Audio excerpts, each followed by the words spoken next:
Mind laptop होता तो मेरे लिए बहुत आसान होता। मैं क्या करता, डिलीट कर देता हर चीज़ को, फॉर्मेट कर देता। लेकिन यही तो प्रॉब्लम है, मेरा माइंड लैपटॉप नहीं है।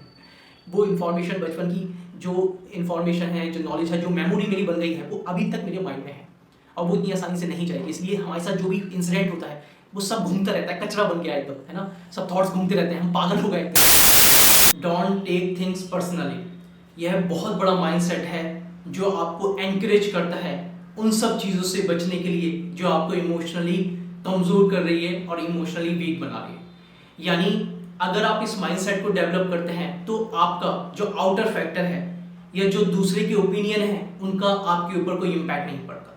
यानी ये चीज़ आपको हेल्प करती है आपकी जो स्ट्रेस है, एंजाइटी है, उन सबको रिड्यूस करने में, उन सबको कम करने में।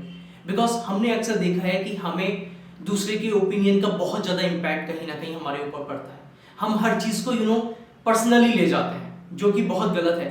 सो अगर आप इस माइंडसेट को डेवलप करना चाहते हैं तो आपको कुछ ऐसी बातें समझनी हैं जो मैं इस वीडियो में कवर करूंगा, जिसको समझकर आप चीज़ों को बहुत हल्के में लेंगे।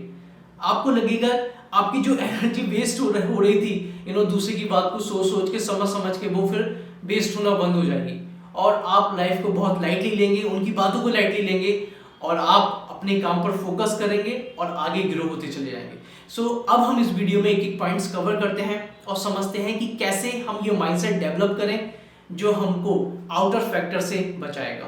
First point, understand peoples opinion and action. जब कोई हमें कुछ बोलता है या हमें अपना ओपिनियन देता है तो उस टाइम हमें ये समझना है कि वो जो बोल रहा है वो उसके माइंडसेट से बोल रहा है, यानी जो उसके पास इंफॉर्मेशन है उस बेसिस पर वो मुझे बोल रहा है।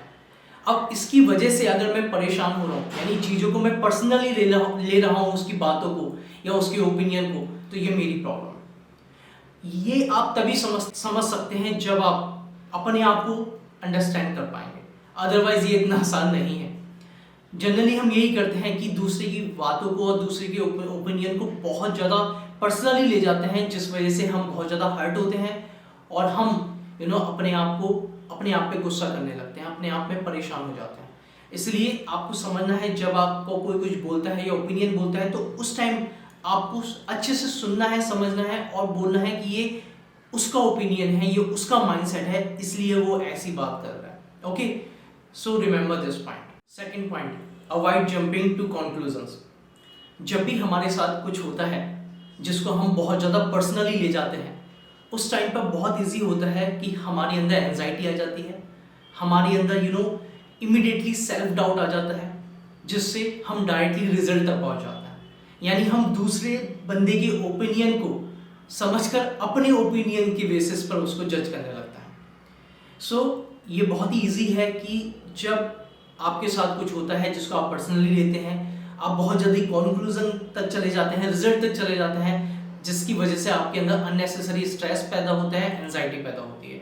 सो उस टाइम पर आप ओपन माइंड से आपको उसकी बातें सुननी चाहिए, ओपन माइंड से उसको समझना चाहिए और फिर अगर आप और क्लियर करना चाहते हैं तो आपको एडिशनली वैल्यू मांगनी चाहिए दूसरे वाले से ही, उसे बोलना चाहिए कि भाई आप बोलना क्या चाहते हैं, आप मुझे समझाइए, है ना। इससे क्या होगा, आप कॉन्फ्लिक्ट से बच सकते हैं और आप चीज़ों को फिर पर्सनली नहीं लेंगे। Third point, practice self compassion. जब भी हमारे साथ कुछ ऐसा होता है उस टाइम पर हम अपने आप को बहुत ज़्यादा टॉर्चर करने लगता है, यानी सारी नेगेटिविटी उस टाइम हमारे पास आ जाती है जब भी हम इस सिचुएशन से गुजरते हैं। सो आई नो ये इतना आसान भी नहीं है इसको ओवरकम करना, बट जब भी आपके साथ कुछ ऐसा हो, आपको कोई नेगेटिव कमेंट करे, आपको ओपिनियन, गलत ओपिनियन दे, जो आप सोचते हैं कि आप ऐसे नहीं हैं, फिर भी आपको वो गलत बोले जा रहा है, गलत ओपिनियन दिए जा रहा है, तो उस टाइम ठंडे दिमाग से अपने अंदर सेल्फ कंपैशन लाइए, अपने अंदर अपनी फीलिंग्स और अपने इमोशंस को अंडरस्टैंड करिए, क्योंकि आप अपनी फीलिंग्स और इमोशन को ही समझा सकते हैं, आप दूसरे वालों को नहीं समझा सकते, आप अपने आप को ही समझा सकते हैं।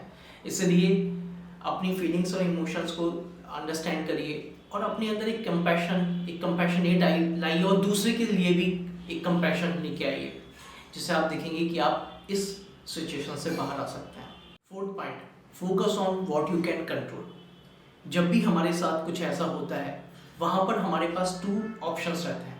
एक चॉइस तो यही है कि हम आउटसाइड चीज़ों को कंट्रोल नहीं कर सकते, हम सिर्फ अपने आप को कंट्रोल कर सकते हैं, राइट। तो आप उन चीज़ों पर फोकस कीजिए जो आप कंट्रोल कर सकते हैं। आप अगर दूसरे की चीज़ को कंट्रोल करेंगे तो बहुत सारे कॉन्फ्लिक्ट हो सकते हैं, इसलिए आप सिर्फ अपने आप को कंट्रोल करिए। आप जिन जिन चीज़ों को कंट्रोल कर सकते हैं, जहाँ पर किसी का कोई प्रॉब्लम नहीं हो रही है, कोई कॉन्फ्लिक्ट नहीं हो रही है, तो आप वहाँ पर उसको आप कंट्रोल कर सकते हैं, जिससे आपके अंदर एक प्राइड की फीलिंग आएगी, एक आप सेल्फ स्टीम फील करेंगे, और ये जो पर्सनल लेने वाली चीज़ें हैं हमेशा इसको दूर हटाएंगे। Fifth point, cultivative positive mindset. आपको एक पॉजिटिव माइंडसेट के साथ लोगों को और सिचुएशंस को लेना होगा। आप अपने माइंड को ट्रेन कर सकते हैं to see the positive instead of negative. आपके पास ही तो चॉइस है, दूसरा वाला तो बोल के चला गया, दूसरे वाले ने तो आपको नेगेटिव कमेंट भी किए, पॉजिटिव भी किए। दूसरे वाले ने आपको अच्छा बोला तो आप खुश हो गए, बुरा बोला तो आप डाउन हो गए, यानी कि आपका कंट्रोल तो आपके ऊपर रहा ही नहीं, राइट। सो इसलिए आपको समझना है कि आपको डिसाइड करना है कि उसकी बातों को आपको पॉजिटिव लेना है या नेगेटिव लेना है। अगर वो नेगेटिव भी बोल रहा है आपके बारे में, अगर आपको गाली भी दे रहा है, आपको कुछ भी कह रहा है, तो आपको पॉजिटिव होकर ठीक है भाई, मैं एक्सेप्ट करता हूँ मुझसे गलती हुई है, ठीक है मैं सिचुएशंस को एक्सेप्ट कर रहा हूँ, ठीक है मैं समझ रहा हूँ चीज़ों को, लेकिन आप उसको नेगेटिव वे में ना लेकर पॉजिटिव वे में लीजिए, तो आप देखेंगे कि आप इस सिचुएशन से बहुत ईजिली कॉप अप कर पाएंगे। 6 पॉइंट, प्रैक्टिस माइंडफुलनेस। ये पॉइंट हर वीडियो में आता ही आता है, आपने भी नोटिस किया है, और ये जाएगा ही नहीं, क्योंकि सारी जो जड़ है वो माइंड से रिलेटेड है। तो मेडिटेशन तो हमारी हर चीज़ का पार्ट है। इसलिए अगर आप मेडिटेशन करते हैं, माइंडफुलनेस स्टेट में रहते हैं, माइंडफुलनेस का मतलब होता है कि आप इसी मोमेंट में रहते हैं। आपके साथ किसी ने कुछ किया, आपके साथ कुछ सिचुएशन हुआ, कोई कुछ भी हुआ, तो आपका जो माइंड है इमीडिएटली पास्ट और फ्यूचर में जाएगा। आपको उसको एक्सेप्ट कर प्रेजेंट मोमेंट में रहना है, सी एज इट इज़, आपको चीज़ों को ऐसे ही देखना है। आप अगर माइंडफुलनेस स्टेट में आ जाते हैं, अगर आप प्रेजेंट मोमेंट में इसी वक्त, यानी कि मैं आपसे बात कर रहा हूँ कैमरे पे, तो मैं आपसे ही बात कर रहा हूँ, मेरे थॉट्स जो हैं, जो मेरे वर्ड्स हैं, वो इसी मोमेंट में हैं। अगर मैं कुछ और सोचूंगा तो मैं कहीं और का कहीं निकल जाऊंगा, राइट। इसलिए जो भी मेरे इंफॉर्मेशन है, जो भी मेरा टॉपिक है, वो और मेरे वर्ड्स दोनों साथ साथ चल रहे हैं, तभी मैं अपनी बात को कन्वे कर पा रहा हूँ और आप समझ पा रहे हैं, राइट। सो इस टाइम मैं माइंडफुलनेस स्टेट में हूँ। अगर आप इस स्टेट में रहते हैं तो आपको किसी की बात का ना बुरा लगेगा, ना किसी की बात पर अच्छा लगेगा, आप एज इट इज़ ही रहेंगे, चीज़ों को एज इट इज़ ही देखेंगे। इसलिए ये जो प्रैक्टिस है, प्रैक्टिस माइंडफुलनेस, ये हर सिचुएशन में लाइफ की आपका साथ देगी। 7 पॉइंट, सीक सपोर्ट। अगर आपको इन प्रॉब्लम्स को ओवरकम करने में प्रॉब्लम हो रही है, अगर आप इन चीज़ों को ओवरकम नहीं कर पा रहे हैं, आप सबकी बातों को पर्सनली लेते रहते हैं, आप परेशान हो जाते हैं, पूरे दिन आपकी माइंड में यही चीज़ें घूमती रहती हैं, तो मैं चाहूँगा कि आप उन लोगों की मदद लीजिए जो इस काम में हैं, जो आपकी हेल्प कर सकते हैं। Okay. 8 point, recognize that it's a process. जी हाँ, सब कुछ लाइफ में जो है वो एक स्किल्स है, एक प्रोसेस है जिससे हम गुजरते हैं। हम लाइफ के अलग अलग स्टेज में होते हैं जहाँ हमें अलग अलग प्रोसेस से गुजरना पड़ता है। So don't take it things personally, ये भी एक प्रोसेस है। ऐसा नहीं है कि आपने मुझे देखा इस वीडियो में और आप कल से चीज़ों को पर्सनली लेना बंद कर देंगे है ना। तो ये इतना आसान नहीं है, क्योंकि ये सब मन से जुड़ा हुआ है, और मन से चीज़ें तभी निकलेंगी जब उस पर कंटिन्यूसली काम किया जाएगा। 1 year, 2 year, 3 year, 5 year continuously उस पर काम किया जाएगा, तभी वो चीज़ें मन से निकलेंगी।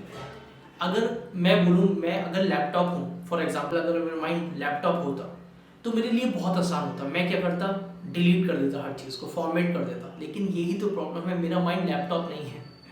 वो इन्फॉर्मेशन, बचपन की जो इन्फॉर्मेशन है, जो नॉलेज है, जो मेमोरी मेरी बन गई है, वो अभी तक मेरे माइंड में है, और वो इतनी आसानी से नहीं जाएगी। इसलिए हमारे साथ जो भी इंसिडेंट होता है वो सब घूमता रहता है, कचरा बन गया एकदम, है ना।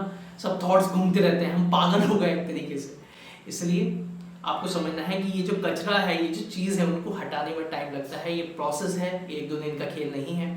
So understand this, it is a process. So I hope इस वीडियो में आपने सीखा कि कैसे हम जो चीज़ों को पर्सनली लेते हैं, हर चीज़ को, उसको लेना कम करें, और उसको हम तभी कम कर सकते हैं जब हमने ये जो स्टेप्स हैं उन पर जब हम वर्क करना शुरू करेंगे।